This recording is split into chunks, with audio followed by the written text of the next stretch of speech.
नमस्ते दोस्तों, आप सबका एक बार फिर से स्वागत है आपके अपने YouTube चैनल सत्य सनातन में। और आज एक बार फिर से हमारे साथ में है राष्ट्रवादी शेरनी YouTube चैनल चलाती हैं। इनका नाम है शबनम शेख। और पिछली बार जब इनके साथ में हमने लाइव किया था, उससे पहले मैंने इनको काफ़ी समझाया था कि अगर आप हमारे साथ में लाइव आएंगी तो आपके ऊपर काफ़ी सारे इल्ज़ाम भी लग सकते हैं, आपको बहुत सारी गाली गलौच भी मिल सकती हैं और बहुत सारी छीछालेदर भी हो सकती है। और वही सब कुछ हुआ भी था। और साथ ही साथ ये भी हुआ कि किसी व्यक्ति ने इनको बहुत सारी अभद्र भाषा में बहुत सारे अपशब्द भी कहे, जिसके बाद में उसके 2 वीडियो डिलीट हुए, जिसके बाद में उसने तीसरा वीडियो प्राइवेट भी कर दिया और जिसके बाद में और भी बहुत सारे लोगों का सपोर्ट इनको मिला। लेकिन इनका खून खोला उस समय पर जिस समय पर इनको पता लगा कि मस्जिद के अंदर एक 12 साल की छोटी सी बच्ची के साथ में दुष्कर्म कर लिया है एक मौलवी ने। और इन्होंने हमसे फिर से संपर्क किया और इन्होंने कहा कि हम इसके बारे में कुछ बोलना चाहते हैं। हम बिल्कुल नहीं चाहते हैं कि जिन लोगों के हमारे चैनल के ऊपर आने के बाद में उनके लिए कुछ मुसीबतें खड़ी हों, कुछ समस्याएं खड़ी हों, कुछ लोगों को मौका मिल जाए उनके ऊपर बोलने के लिए, हम बिल्कुल नहीं चाहते। लेकिन फिर भी उनको कुछ अपनी बातें कहनी है तो अभिव्यक्ति की जो स्वतंत्रता है उसको हम रोक भी नहीं सकते। स्वतंत्र भारत में है, सुप्रीम कोर्ट हो सकता है कि मेरे ऊपर कुछ चार्जेस लगा दे कि आप एक लड़की को बोलने से रोक रहे हैं। तो मैं चाहता हूँ कि सबसे पहले हम इन मोहतरमा से ही पूछ लेते हैं कि भाई, एक मंदिर के अंदर जिस समय पर आसिफ नाम का लड़का जब पहुंचा था, आपको शायद पता ना हो, गाजियाबाद के अंदर एक दासना मंदिर है। यति स्वामी नरसिम्हानंद सरस्वती जी वहाँ के महंत हैं।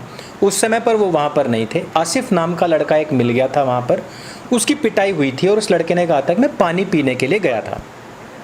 लेकिन बाद में खुलासा हुआ था कि वो लड़का जो था वो अंदर मूत्र विसर्जन करने के लिए गया था। और जैसा कि हमने देखा भी है कि पिटाई जिस स्थान विशेष पर हो रही थी उससे यही पता लग रहा था कि वो क्या करने के लिए गया था और लड़के ने जब पिटाई की तो वो किस वजह से की। खैर, उन सभी मामलों को हम छोड़ देते हैं। एक लड़का मंदिर के अंदर पानी पीने के लिए जाता है, उसके ऊपर जब एलिगेशंस दूसरे लगते हैं, पिटाई होती है। हमने देखा कि उस समय पर BBC, Quint, wire, laundry, NDTV, तमाम सारे जितने भी चैनल्स थे, बड़े से बड़े चैनल्स, बहुत सारे फैक्ट चेकर्स उसका सपोर्ट कर रहे थे और वो कह रहे थे कि वो चोरी करता, जारी करता, मूत्र विसर्जन करता या फिर कुछ भी कर लेता, वो कत्ल भी करता तो भी कोई दिक्कत नहीं थी, लेकिन उसको पीटना नहीं चाहिए था। लेकिन दूसरी तरफ वहीं पर दिल्ली में ही एक और खबर आती है कि भाई एक 12 साल की, मतलब आसिफ से भी तकरीबन 2-3 साल छोटी लड़की है, मस्जिद के अंदर पानी पीने के लिए जाती है। वहाँ पर मौलवी दूसरे ही तरीके से वहाँ पर उसको ट्रीट करता है। वहाँ पर उस लड़की के साथ में वो दुष्कर्म कर लेता है। और अभी तक भी BBC, वायर, क्विंट और लॉन्ड्री, आल्ट फाल्ट साल्ट, बहुत सारे ऐसे न्यूज़ चैनल्स हैं, बहुत सारे फैक्ट चेकर्स हैं, कोई भी अभी तक हमें देखने में नहीं मिला है। आपको क्या लगता है, मतलब ये कोई स्ट्रैटेजी होती है, ऊपर से कोई किताब की लिखी हुई स्ट्रैटेजी है कि भाई इस तरीके से करना होता है? आसिफ का केस होगा तो हंगामा मचाना है, लेकिन जब आसिफा का केस होगा तो फिर आपने आराम से बैठ जाना है, जबकि इलियास मौलवी उसके पीछे बड़ा गुनहगार हो। देखिए, मैं इसके लिए ये बोलना चाहूँगी, पहले तो सभी को नमस्ते, जय हिंद सभी को।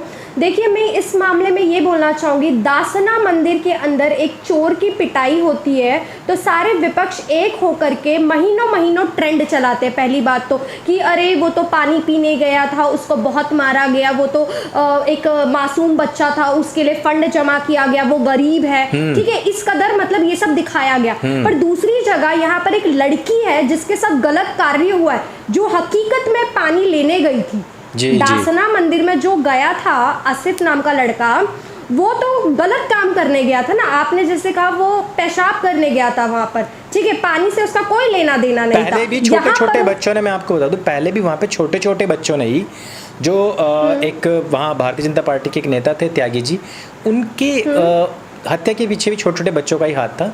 वहाँ पहले जो चोरियाँ हुई हैं, जो पहले वहाँ पर रोड रेज हुई है, उसमें छोटे छोटे बच्चों का हाथ ही रहा है। आसिफ जितनी उम्र के लड़कों का ही हाथ रहा है और उनको इस वजह से भेजा जाता है ताकि उनके ऊपर कोई सजा का प्रावधान भी ना हो सके, सजा ना हो। I know that. हाँ हाँ, तो जैसे मैं कह रही थी, तो यहाँ पर आप देख सकते हो, यहाँ पर आसिफ का मामला है और आसिफ के लिए बड़े बड़े सेलिब्रिटीज लोग लिखते हैं। आपको पता है स्वरा भास्कर, सबसे बड़ी सेलिब्रिटी बनी फिरती है, वो सॉरी आसिफ लिखती है, ठीक है। मतलब मंदिर आपको कहीं दिख गया तो आप उनको टारगेट करेंगे, ठीक है। यहाँ पर मॉस्क्यू में मस्जिद के अंदर इतना बड़ा कांड हो गया जो नहीं होना चाहिए था। ये दुष्कर्म है भाई, किसी के साथ भी होगा, ये गलत है, कहीं भी होगा। हमने बांग्लादेशियों के लिए भी आवाज़ उठाई थी, जैसे आपको पता है घुसपैठियों ने किया था अत्याचार उस महिला के ऊपर, हमने आवाज़ उठाया।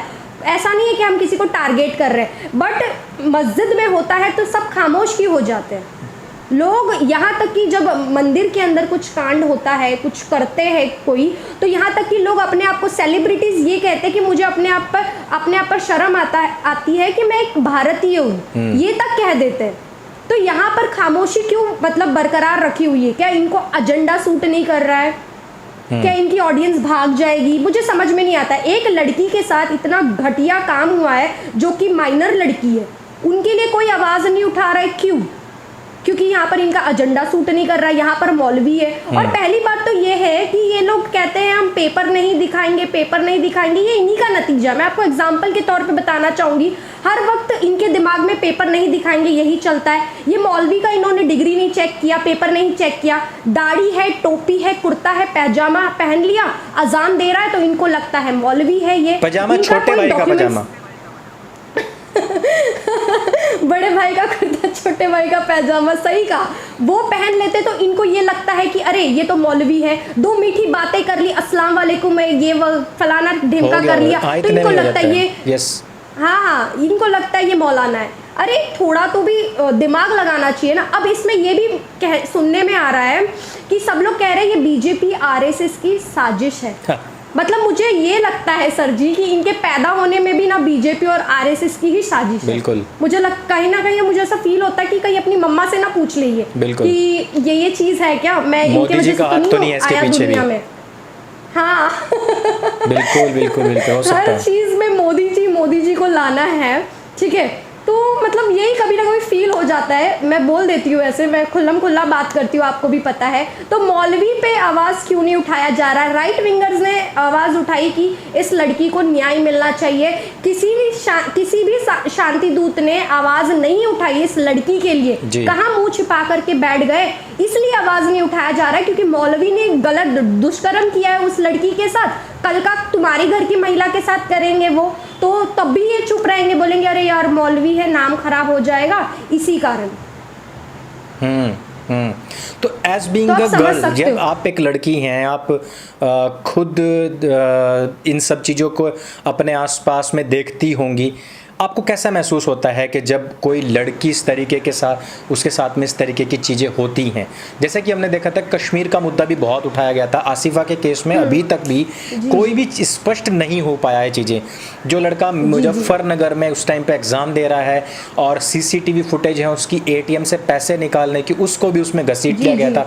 बहुत सारी पत्रकारा थी जिन्होंने लाखों रुपए हड़प कर लिए, और जो बकरवाल गुज्जर जो उस छोटी बच्ची के जो पिताजी थे उनको एक पैसा तक नहीं दिया। तो मतलब मुसलमान खतरे में ऐसा करके, तो उसके पीछे एक पत्रकारा थी जिसने कि बहुत सारा फंड रेज किया था। उस पत्रकारा का मैं नाम नहीं बताऊंगा, लेकिन उसने बहुत सारे पैसे इकट्ठे किए और अब वो वहाँ पे है भी नहीं, वो भाग चुकी है, कहीं आपको उसकी कोई प्रेजेंस नहीं दिखाई देगी। तो मुसलमान खतरे में है बोल के इतना सारा पैसा इकट्ठा करना और भाग जाना। उधर दूसरी तरफ जो कठुआ केस की बात कर रहा हूँ मैं, वहाँ उस बच्ची के परिवार तक एक पैसा उन लोगों ने नहीं पहुँचाया। ये जो सारी चीज़ें हैं, एज बीइंग अ गर्ल आपको कैसा महसूस होता है जब एक लड़की होने के नाम पे इतना बड़ा छलावा होता है? देखिए, एक लड़की के साथ जब दुष्कर्म होता है वो एक महिला ही महसूस कर सकती है कि उसके साथ वो कैसे हुआ है, ठीक है। सेकंड चीज़, जिसके साथ ये हुआ है उनके माँ बाप को पैसे मिलने चाहिए थे, जो पैसे लेकर भाग गई है वो भी एक महिला है। तो आप समझ सकते हो ये लोग सिर्फ धंधा कर रहे हैं, मतलब सिर्फ बिजनेस कर रहे हैं। जी बिल्कुल, ये लोग सिर्फ बिजनेस कर रहे हैं, इनको कुछ लेना देना नहीं है क्या हो रहा है क्या नहीं हो रहा है। सिर्फ इनको बीजेपी आरएसएस को टारगेट करना है। मुझे शायद ये लगता है कि उस टाइम भी बीजेपी आरएसएस का ही नाम लिया होगा इन लोगों ने। क्योंकि देखो मंदिर में ये चीज़ें हुई नहीं थी, मुझे जहाँ तक कि पता है स्पष्ट अभी तक हुआ नहीं है, ठीक है। वहीं आसपास में उस लड़की के साथ, आसिफा नाम था उसका, उसी के साथ ये घटना हुई है, आसपास में ही हुआ है, उसके साथ भी गलत हुआ है, जो कि बहुत ही गलत है, नहीं होना चाहिए, किसी भी लड़की के साथ नहीं होना चाहिए। हम सभी के लिए आवाज उठाते हैं, चाहे बॉर्डर के उस पार की महिला हो, चाहे हमारे देश की महिला हो, कौन से भी जाति धर्म से बिलोंग करती हो, हम सभी के लिए आवाज उठाते हैं। तो मतलब यहाँ पर ये देख करके आवाज उठाते हैं, बड़ा अफसोस होता है सच में। ये हमारे देश की राजनीति बोलूँ या ये एजेंडा बोलूँ या क्या बोलूँ, मुझे समझ में नहीं आता है कि अगर इनकी कहीं फेवरेट सरकार है किसी राज्य में तो ये लोग आवाज नहीं उठाते, चुप्पी साधे बैठते। अगर इनकी फेवरेट गवर्नमेंट नहीं है उस जगह पर किसी राज्य में तो ये लोग बहुत ही तेज आवाज उठाते हैं। आप लोग देख लो, अभी यूपी में चुनाव है, अब देखना आप धीरे धीरे सारी चीजें आपको यूपी की ही नजर आएगी। अब देखना यूपी गवर्नमेंट को कैसे ये लोग टारगेट करेंगे, योगी जी को ये लोग टारगेट करेंगे। वहां कुछ भी होगा, आप हाथरस कांड को ही देख लो, हम उसको जस्टिफाई नहीं करते हैं, उनके साथ भी बहुत गलत हुआ, हम मानते, बट जिस तरीके से उनके घर गए, सब विपक्षी घर जाकर मिल रहे थे। अब अलका लांबा को भी देख सकते हो, शायद उनका नाम अलका ही है ना, मुझे जहाँ था, हाँ अलका वो आसिफ को मिलने जाती है। उसको मैं देखी थी कि जब पहले दिन मैंने उसका इंटरव्यू देखा था उस लड़के को, तो उसको कुछ भी नहीं लगा था, ना सर पे पट्टी था ना कुछ। दूसरे दिन ये अलका मिलने जाती है उनसे, सर पे पट्टी बांध लेते हैं। मैंने वो वीडियो देखा था, हाँ। इतना भी नहीं मारा था आसिफ को, नहीं, सिर पे तो लगा ही नहीं था, दरअसल सिर पे नहीं मारा था, उसके स्थान विशेष पे ही हमला किया गया था, क्योंकि वहां पे मूत्र विसर्जन कर रहा था।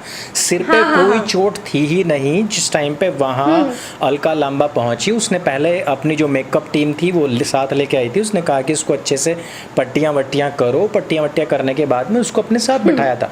उसके सिर पे कहीं से लेके कहीं तक कोई चोट ही नहीं थी। और फिर 2 दिन के बाद का जो इंटरव्यू आया है उसमें भी सिर के ऊपर कोई चोट नहीं थी। और मैं दूसरी बात बता दूं कि जिस तरीके से उसको एक जालीदार टोपी नुमा पट्टियां पहनाई गई थी, उस हिसाब को देखते हुए जो पट्टियां लगी थी, उस हिसाब से ये होना चाहिए था कि सिर में कोई चोट होती है, उस पर पट्टी रखी जाती है तो बाल वहाँ से काटे जाते हैं।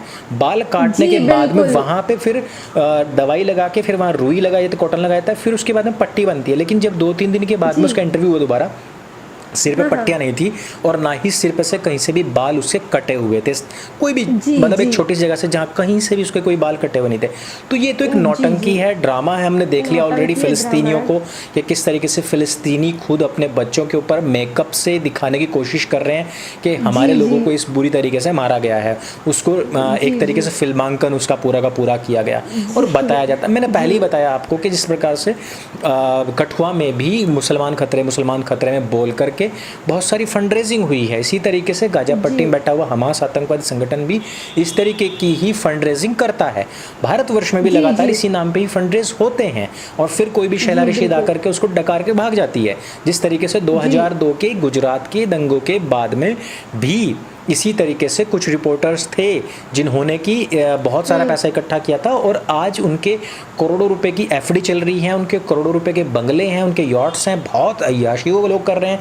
लेकिन मेरे देश का मुसलमान इस बात को नहीं समझता। उसका सिर्फ एक ही चीज़ है कि हर चीज़ के लिए हमने भाजपा, मोदी, योगी को, शाह को दोषी ठहराना है और दैट्स इट। बस इसी रोने जिजाने में ही हमारी जो अंदर की वेदनाएं हैं वो ख़त्म हो जाएंगी और किसी भी तरीके से बस हमने इनको, अच्छा मैंने तो एक और भी चीज़ देखी है कि इनको अजाब पड़ेगा, इनको लानत भेजते हैं, लानत भेजकर अभी अरफा खानम शेरवानी 2019 से पहले बोल रही थी नरेंद्र मोदी नो मोर, अब की बार वो नहीं आएगा, लेकिन फिर आ गया था। अभी फिर से उसने एजेंडा चलाना शुरू कर दिया, फिर से वो ही चीज़ कि नरेंद्र मोदी 2024 में नहीं आएगा। हालांकि ये पूरा का पूरा जो टैक्टिक्स थी वो प्ले कर चुकी है, लेकिन फिर से दोबारा से लग गई है। जो योगी जी के विषय में आपने बात बताई, बहुत सारे रूमर्स फैले, बहुत सारी अफवाहें फैलाई गई हैं और सबसे जल्दी 5 करोड़ लोगों को टीकाकरण करने का कार्य, करोड़ों लोगों का जो चेकिंग करने का कार्य, गांव दर गांव टीकाकरण का कार्य, जो बिना एप्लीकेशन के, बिना किसी के नेट के ही लोग उनके डायरेक्ट पहुंच रहे हैं। वहीं की वहीं रजिस्ट्रेशन की सुविधा है। मैंने हर गांव की मैंने रिपोर्ट देख रहा हूं, योगी जी तो खुद निकल के सभी को मिल रहे हैं, मैंने ये भी देखा है। और इतने बड़े स्टेट के सीएम है, वो खुद अपने मतलब इस कोरोना काल में बाहर निकल करके गरीबों को देख रहे हैं, गांव में पहुंच रहे हैं, बांटा जा रहा है। हाँ बिल्कुल, गांव में, शहर में भी नहीं, गांव पहुंच रहे हैं। लेकिन अभी राजस्थान के अंदर तकरीबन 11:30 11 लाख वैक्सीन को खत्म 11 कर लाख, दिया, yes, खत्म कर दिया yes, गया, जमीन में गाड़ दिया गया, उसके ऊपर अभी तक कोई भी नहीं बोल रहा है। मैं वही कह रहा नहीं हूँ कि बोलेंगे। मैं वही कह रहा हूँ एजेंडा नहीं सूट कर रहा है ना। हाँ, हमारे मीडिया को ये एजेंडाज ऐसे हैं जो सूट नहीं करते हैं। अच्छा, मुझे छोटी सी एक बात बीच में याद आई है कि जिसने आपके ऊपर बहुत सारी टीका टिप्पणी की और वीडियोस बनाए थे, उस YouTube चैनल का मैं नाम लेना चाहता हूँ और ना ही मैं यहाँ पे उसका कोई स्क्रीनशॉट डालना चाहता हूँ, लेकिन उसने कहा कि उसको आपको वेशभूषा के ऊपर काफ़ी ऐतराज़ था। तो मैं जस्ट एक क्वेश्चन ये पूछना चाहता हूँ कि जिनको उन मुस्लिम लड़कियों की वेशभूषा पे या उनकी ड्रेसेस पे काफ़ी आपत्ति होती है, जो कि मतलब हिजाब से बाहर हैं या फिर जो बुर्का से बाहर हैं, तो उनको तब आपत्ति नहीं होती क्या जब उनकी बहन या उनकी बेटी या माँ के साथ में उनका बाप या जीजा या कोई दूसरा व्यक्ति जो है तलाक दे करके उनका हलाला के लिए उनको भेज देते हैं ज़बरदस्ती, तो उस टाइम पे क्या उनके शरीर को दूसरा व्यक्ति नुमाइश में नहीं देख रहा होता है कि वो व्यक्ति जिसको वो जानती तक नहीं है, पहचानती तक नहीं है, और जहाँ उसको ज़बरदस्ती फेंक दिया गया है। जहाँ तक मुझे पता है कि मुस्लिम महिलाओं को तलाक का कोई अधिकार नहीं होता है, भले ही उसका पति कितनी भी गलतियां क्यों ना कर चुका हो, कितनी भी गलती क्यों ना कर चुका हो।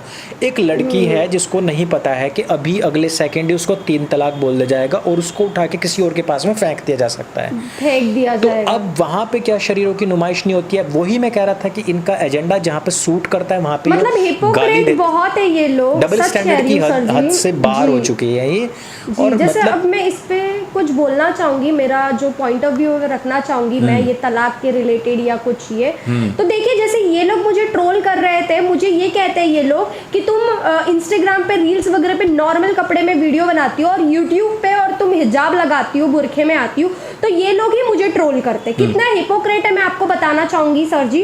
ये लोग मुझे कहते हैं कि आप बुरखे में डांस करती हो, ये गलत है, तो चलो मैंने आप लोगों की बात मान ली, गलत है, मैं नहीं बनाती। फिर सेकेंड चीज में अभी मैं इधर नॉर्मली ऐसे मतलब वीडियो बना रही हूँ हिजाब वगैरह में, तो ये लोग मुझे कहते हैं कि तू वहां पर बुरखा नहीं पहनती है, यहाँ पर बुरखा पहनती, बदनाम कर रही है। तो हिपोक्रेसी देखा आपने, खुद ही बोलते हैं कि बदनाम कर रही है, डांस कर रही है, मत कर, अब शांति से बैठ के वीडियो बना रही हूँ तब भी पेट में दिक्कत है। मतलब ये लोग ऐसे कि कुछ भी कर लो आप, आपको ये ट्रोल करेंगे ही, आपको जीने नहीं देंगे, आपको कुछ नहीं करने देंगे। लड़की है इसलिए, लड़की हूँ ना इसलिए। हाँ, अगर मुल्ला मौलवी होती तो शायद कुछ भी कर देती, तो तब भी मेरे खिलाफ कुछ आवाज कुछ भी कर देती नहीं भाई। मैं बताया ना कि 12 साल की लड़की को भी यदि आप दबोच लेते हैं मस्जिद के अंदर भी, तब भी आपके खिलाफ कोई ना कुछ बोलता। वही ना, अरे ये गलती मौलवीज की नहीं है, ये मतलब दिल्ली में हुआ ना, केजरीवाल की है। एक्चुअली मैं बताना चाहूंगी, ये लोग अजान पढ़ने के लिए 18-18 हजार 19-19 हजार रुपया सैलरी देते हैं मौलवीज को। आप ही सोचो, जो टीचर्स है बेचारी, वो इतनी मेहनत करती है, स्कूल की टीचर्स है जो प्राइवेट स्कूल में पढ़ाने के लिए करती है, उनके सैलरीज 20-25 हजार होते हैं, राइट। वो इतना मेहनत करती है, तब जाके पता नहीं कितने डिग्रीज हासिल करके तब उनको स्कूल में जॉब मिलता है। ये मतलब मदरसे में पढ़ाई करके, इस्लाम का ज्ञान लेकर के ये लोग मस्जिद में 18-18 19-19 हजार सैलरी लेते हैं। आप सोचो, फर्क देख रहे हो आप? अगर आप किसी अन्य लोगों को दो तो समझ में आएगा। आप देखो, इस्लामिक स्टडी करवा रहे हो, वो तो सिर्फ इस्लाम के रिलेटेड ही है, जो आपके धर्म का रिलेटेड है वही तक वो काम आएगा। देश दुनिया के लिए काम आने वाला है क्या वो इल्म? मुझे ये बता दो। नहीं, देश दुनिया तो उस टाइम की उस बुक से भी 1400-1450 साल आगे बढ़ चुकी है। तो अगर इस समय की तालीम दी जाएगी, टेक्नोलॉजी आ रही है, साइंस है, बहुत आगे बढ़ रही है, योग्य है, हमको आगे बढ़ना चाहिए, ना कि पुरानी चीजें माइंड में लेके चलना चाहिए। अगर आप किसी मौलवी को 19-18 हजार रुपया सैलरी दोगे तो वो क्या पढ़ाई लिखाई करेगा? वो तो बोलेगा भैया हमको सिर्फ 5 वक्त की अजान पढ़ने पर 18-18 19-19 हजार सैलरी मिल रही है, 15-14 हजार, तो हमको क्या जरूरत है मेहनत करने की? प्लस 12 साल की बच्ची के साथ आप कुछ भी कर लो, आपको फुल सपोर्ट मिल रहा है, लोग आपके खिलाफ नहीं बोल रहे हैं, इतना बैकअप मिल रहा है, तो और क्या चाहिए? हाँ, वही ये काफी दुखद घटना है। मतलब अफसोस होता है, कल का हम भी मुस्लिम बहनें हैं, माँ बहनें, हमारी भी माँ बहनें, मैं भी एक मुसलमान लड़की हूँ, कल का हमारे साथ अल्लाह ना करे ऐसा कुछ हो जाए तो हमारे लिए भी कोई आवाज नहीं उठाएगा, बिकॉज ऑफ जस्ट कि हाँ जिसने किया है वो मुसलमान है, वो कोई मौलवी है या कोई अदर कुछ भी है, इसलिए हम नहीं बोलेंगे क्योंकि नाम खराब होएगा। अरे भैया, ऊपर वाले को मर के मुंह दिखाना है, ठीक है, तो ये चीजें क्यों छुपाना? जब मतलब अपने घर में कुछ काला कांडी हो रहा है, उसको छुपाने के लिए आप हर वक्त ये बोलो अरे बीजेपी आरएसएस की साजिश है, ये है वो है फलाना है, तो आप अपना ही नुकसान करके ले रहे हो। अपने घर की चीज़ों पर पर्दा मत डालो, पहले अपने घर में देखो क्या हो रहा है, बिल्कुल, जो बिल्कुल। देखना चाहिए था। और किसी ने आवाज़ नहीं उठाया इसके लिए, मेरे को ये अफसोस हो रहा है कसम से। मैं बड़े बड़े लोगों का ट्विटर अकाउंट छान मारी सर जी, कुछ ट्वीट नहीं मिला मुझे। मतलब आप देख सकते हो कितने घटिया लोग हैं ये लोग। Yes. बस इनको हाथरस के लिए आवाज उठाना है, आसिफा के लिए बोलना है, क्योंकि अलीगढ़ यहाँ पर में एजेंडा अलीगढ़ सूट में कर रहा अभी है। क्या हुआ है कि MIM के लीडर ने खुद ने कह दिया है कि हमारे यहाँ से दलितों की बारात नहीं निकलेगी। हम रोड पे नमाज पढ़ेंगे लेकिन shit. हमारे यहाँ से दलितों की बारात नहीं निकलेगी। लेकिन अभी तक भी ओवैसी हो या फिर चंद्रशेखर रावण हो, इन लोगों की हिपोक्रेसी, डबल स्टैंडर्ड की मतलब हाइप्स इतनी है कि अभी तक भी वो वहाँ पे ना बोले हैं और ना अभी तक वहाँ पे भी गए हैं। गुजरात में एक लड़के ने जो सवर्ण थे उनकी लड़कियों को छेड़ दिया था, उन्होंने उसका बदला लिया और उसको पीट दिया। पीटने के बाद उसकी मौत हो गई थी। तो उसके बाद में ये न्यूज़ चलाई गई थी कि राजपूतों ने दलित के लड़के को इसलिए पीट दिया क्योंकि वो घोड़ी पे चलता था। ये किसने नहीं बताया कि वो उनकी लड़कियों को किस तरीके से परेशान करता था। और परेशान करता था। ये बहुत सारी ऐसी खबरें हैं जिनके ऊपर हम बात कर सकते हैं और भी बहुत सारी ऐसी चीज़ें हैं। लेकिन मुझे मेन यही था कि आपके ऊपर जो भी एलिगेशंस लगे हैं या बहुत सारी अभद्र टीका टिप्पणी हुई है उनके बारे में एक बार बात हो, डबल स्टैंडर्ड्स के बारे में बात हो, मस्जिद में ये जो कुछ भी दुष्कर्म हुआ इसके बारे में बात हो। तो आपने अपनी बातें कही हैं, अच्छा लगा हमें भी। और as being a Muslim girl आपने आपकी जो फीलिंग्स हैं वो आपने सामने रखी और बहुत ही स्पष्ट वादिता के साथ में सामने रखी हैं। बहुत सारी हमारी ऐसी मुस्लिम बहनें हैं जो हमें देखती हैं, आपको भी शायद काफ़ी सपोर्ट वो करती होंगी, तो उनको भी बहुत करती हैं। उनको भी ये जानने में मिलेगा कि हैं ऐसे लोग जो खुल करके बोल सकते हैं और बोलने वाले लोग हैं। तो उन सबको भी मैं यही कहूँगा कि आप लोगों ने अपना स्टैंड लेना चाहिए। नहीं तो ये जो देखिए, चाहे वो किसी भी मजहब में हो, जो पुरानी सोच है लड़कियों को लेकर के वो बदल रही है। आज हमने देखा है कि पहले जो ईसाई लोग महिलाओं के अंदर ये नहीं मानते थे कि इनमें जीवन भी है, बहुत बुरी तरीके से उनको मतलब एक तरीके से गुलाम बना के रखा जाता था। आज उनकी विचारधारा बदली है और उन्होंने भी बहुत सारी स्वतंत्रताएं दी हैं। हिंदुओं में भी पहले बहुत सारे ऐसी चीज़ें थी जिसको कि उन्होंने पूरी तरीके से ख़त्म किया है। यहूदियों में ख़त्म किया गया है, बौद्धों ने ख़त्म किया है, मतलब हर एक ने ही, जो भी पहले बहुत स्ट्रिक्ट थे, धीरे धीरे उन्होंने सभी ने ही चीज़ों को समझने की कोशिश की है, क्योंकि ज़माना बहुत तेज़ी से बदल रहा है और आज हमें सभी को पैरेलली अपने एक दूसरे के बराबरी पे आना पड़ेगा। हाँ, शारीरिक क्षमताओं में, अक्षमताओं में बहुत सारे डिफरेंसेस हैं स्त्री और पुरुष के अंदर, और जिसको कि एक दूसरे के साथ में स्वीकार करते हुए ही आगे बढ़ना है। बहुत सारी ऐसी चीज़ें हैं जो स्त्रियां नहीं कर सकती हैं, बहुत सारी चीज़ें ऐसी जो पुरुष नहीं कर सकते हैं, और इसी वजह से ही उनको एक दूसरे के पूरक कहा गया है। तो इस वजह से वो अगर एक दूसरे के हाथ में हाथ मिला करके और पूरक बन करके आगे बढ़ेंगे तो बेहतर रहेगा।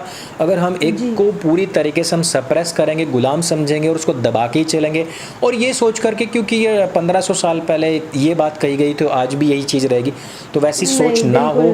तो इस तरीके के जितने भी हमारे विकसित 1400 साल पहले तो छोटी छोटी बच्चियों के साथ शादी की जाती थी, क्या होती हमारे थी? देश में अभी अलाउ है? नहीं, उसी है। विचारधारा के चलते मौलवी इलियास ने ये काम किया है कि ये सब चीजें होती आई हैं तो हम कर लेंगे, क्योंकि उनका दिमाग आज भी गुलाम है 1400 साल पुराने उसी विचारधारा में पड़ा हुआ है, वो आगे बढ़े ही नहीं। देखो, धर्म के रास्ते पे चलना कोई गलत बात नहीं है, बट जो धर्म का रास्ता है, मतलब जो मजहब का रास्ता है, जो हमारे कॉन्स्टिट्यूशन या हमारे रूल्स एंड रेगुलेशन के खिलाफ है, जिससे आपको जेल हो सकती है या कुछ हो सकता है, वो नहीं करना चाहिए। हमें खुद भी सेफ रहना चाहिए। आप प्रेयर करो, नमाज पढ़ो, कुरान पढ़ो, कोई दिक्कत नहीं, कोई नहीं रोक रहा है, तो जो ऐसा कार्य मत करो जिससे दूसरों को तकलीफ हो, मेरा ये कहना। जो विकसित मस्तिष्क के जो भी हमारे भाई बहन है, चाहे वो किसी भी मजहब के हों, किसी भी कल्ट के हों, धर्म से बिलोंग करते हों, वो सभी लोग इस विचारधारा को आगे बढ़ाएं, क्योंकि इस तरीके की जो ट्रांसपेरेंसी है, जिसमें कि कोई किसी तरीके की बायसनेस नहीं है, जिसमें किसी तरीके का कोई डबल स्टैंडर्ड नहीं है,